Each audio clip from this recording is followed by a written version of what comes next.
PCOS, PCOS, PCOS. I'm sure most of us have been hearing PCOS in recent times, especially in the last few years. More and more women are actually coming out to say they have PCOS. PCOS means polycystic ovarian syndrome.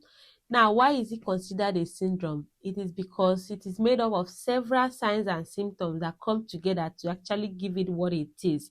And it's not just something, it doesn't have a singular cause.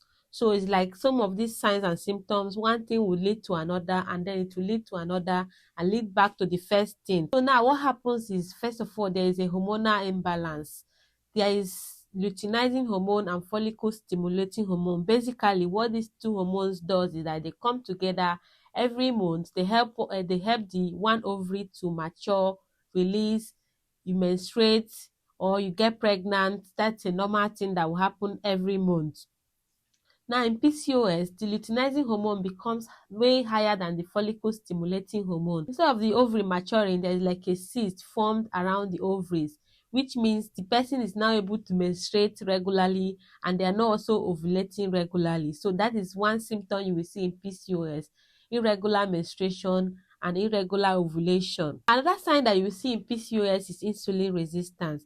Now, insulin, what it does to the body is that when we eat, it helps to carry all those sugar, glucose, from bloodstream and put it inside the tissue so that you can use it to produce energy. Now, if there is insulin resistance, it means that even if the insulin is produced, it's not able to help you do that, which means people with PCOS will start having signs that look like diabetes, because the insulin that is supposed to help do all those things, the body is resisting it. So the insulin is not actually doing what it is supposed to do. So you see insulin resistance, and people will start having signs that look like type 2 diabetes if they have PCOS.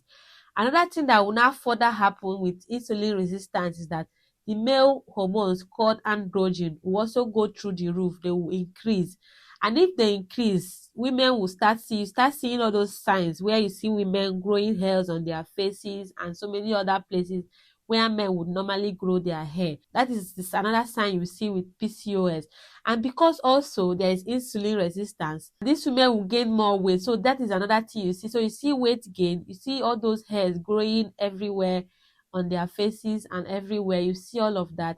Irregular menstruation, irregular ovulation, and all of that. So that is what you mean by PCOS. And it has actually been there. PCOS has always been a thing. It's just that more and more women are realizing that, oh, this thing that is happening to me, this is what it is. Like, they are giving it a name now, and they're actually getting the help that they need. PCOS, PCOS, PCOS. I'm sure most of us